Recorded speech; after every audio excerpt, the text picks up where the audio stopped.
अस्सलाम वालेकुम। दुनिया में एक ऐसी कौम भी गुजरी है जो बहुत ही ज़्यादा खुशहाल थी और हर तरह की आसानी अल्लाह तबारक व तआला ने उनको दे रखी थी, लेकिन ये लोग हमेशा गुनाह किया करते और अल्लाह की नाफरमानियाँ किया करते।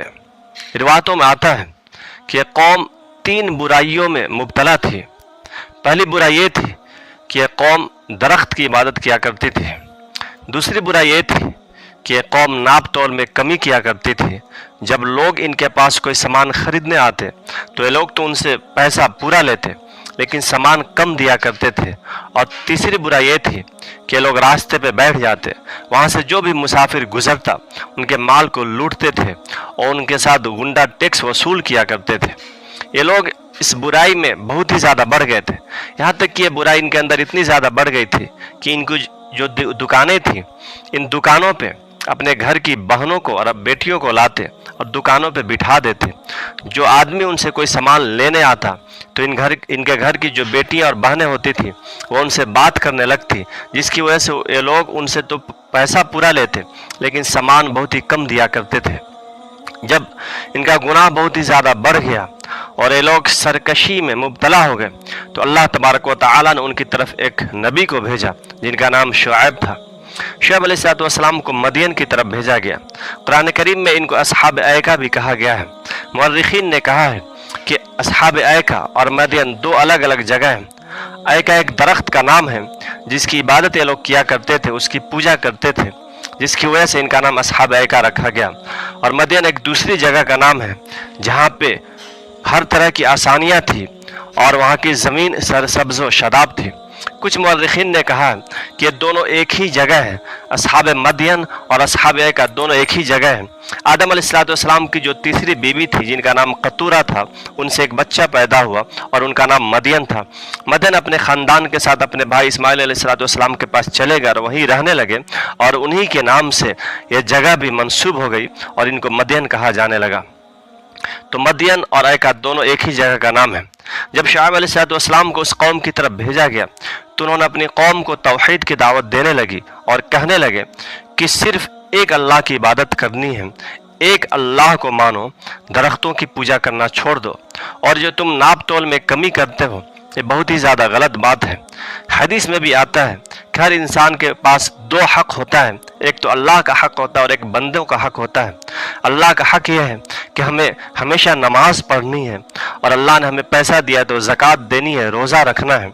और बंदों का हक़ यह है कि हम लोगों के साथ हुस्न सलूक के साथ पेश आएँ, हमारा अखलाक अच्छा हो।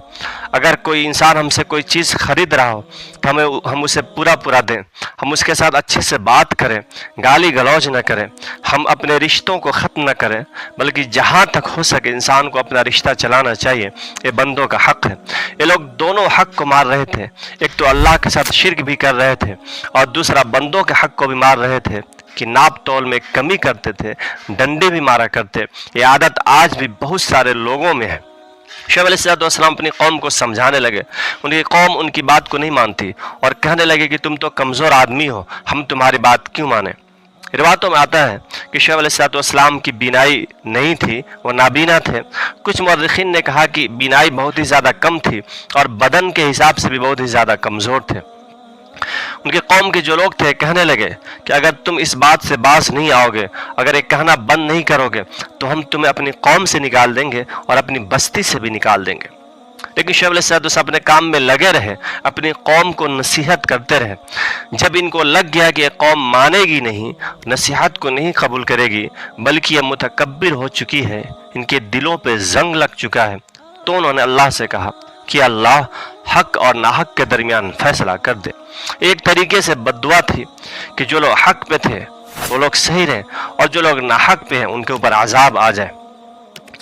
अल्लामा इब्न कसीर ने फरमाया है कि इनके ऊपर 3 अजाब आया और 3 अजाब इसलिए आया कि ये लोग 3 गुनाहों में मुब्तला थे। एक तो गुनाह यह था कि ये लोग दरख्त की इबादत किया करते थे, दूसरा गुनाह यह था कि नाप तोल में कमी करते थे, डंडी मारा करते थे, और तीसरा गुनाह यह था कि लोग रास्ते पे बैठ जाते और लोगों के माल को लूटते थे। तो इनके ऊपर 3 गुनाह आया। अल्लाह तबारक व तआला ने 7 दिन तक इनके ऊपर हवा को बंद कर दी। गर्मी बहुत ही ज़्यादा बढ़ गई, यहाँ तक कि इनका जिस्म झुलसने लगा। जो पानी इनके पास था उस पानी को भी इन लोगों ने इस्तेमाल किया, लेकिन इनको कोई फ़ायदा नहीं हुआ। जो दरख्त थे उसके साए में भी बैठे, लेकिन उससे भी कोई फ़ायदा नहीं हुआ। 7 दिन तक अल्लाह तबारक व तआला ने हवा को बंद कर दिया। जब ये लोग बहुत ही ज़्यादा परेशान हो गए तो जंगलों की तरफ भागे कि वहाँ जाएंगे तो हमें आसानियाँ मिलेंगी और हो सकता है कि हम इस परेशानी से बच जाएं। जब जंगलों में पहुँचते हैं तो वहाँ पे बादल का साया इनको दिखाई देता है। ये लोग बहुत ही ज़्यादा खुश हुए कि चलो बादल का साया दिखाई दिया, अब तो गर्मी ख़त्म हो गई। जब वो ये लोग उस बादल के साए में पहुँचते हैं तो हकीकत में अजाब था। उससे आग की बारिश होने लगी। आग की बारिश इतनी हुई कि इनका बदन झुलस गया और ये लोग खत्म हो गए। अल्लाह तबारक व तआला ने फरिश्ते को हुक्म दिया कि ज़ोर से आवाज़ लगाओ। उस फरिश्ते ने ज़ोर से आवाज़ लगाई, जिसकी वजह से इनके कलेजे तक फट गए और ये लोग निस्तो नाबूद हो गए और एक निशान बन के रह गए। शुएब अलैहिस्सलाम और उनके ऊपर जो लोग ईमान ले आए थे वो लोग मक्का की तरफ हिजरत कर गए। शुएब अलैहिस्सलाम मक्का पहुँचे और वहीं पे पूरी ज़िंदगी गुजारे। अल्लाह तबारक व तआला ने शुएब अलैहिस्सलाम को 400 साल तक उम्र दी थी। 400 साल तक वो दुनिया में रहे और अल्लाह की इबादत करते रहे। उनकी कौम जो इस तरीके से गुनाह में मुब्तला थी कि अल्लाह तबारक व तआला ने इनके ऊपर इतना अजाब दिया और रहती दुनिया तक के लिए मिसाल बन गई।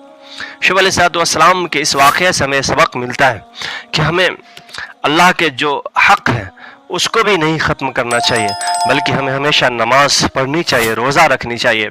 लेकिन आज हाल है कि बहुत सारे लोग रोज़ा नहीं रखते और बहुत सारे लोग नमाज नहीं पढ़ा करते, बल्कि दुनिया में हद से ज़्यादा घुसे हुए। दूसरा सबक ये मिलता है कि हमें बंदों के हक़ को नहीं ख़त्म करना है। हमें हमेशा अच्छाई के साथ लोगों के साथ पेश आना चाहिए, हमेशा अखलाक के साथ। किसी के साथ लड़ाई नहीं करनी चाहिए, किसी के माल को नहीं दबाना चाहिए, किसी के साथ बेईमानी नहीं करनी चाहिए। ये दोनों सबक हमें शुएब अलैहिस्सलाम के किस्से से मिलता है। अगर वीडियो अच्छी लगे तो इसको लोगों तक पहुंचाइए, इसको लाइक कीजिए, शेयर कीजिए, सब्सक्राइब कीजिए, ताकि दीन के काम में आप हमारा साथ दे सकें।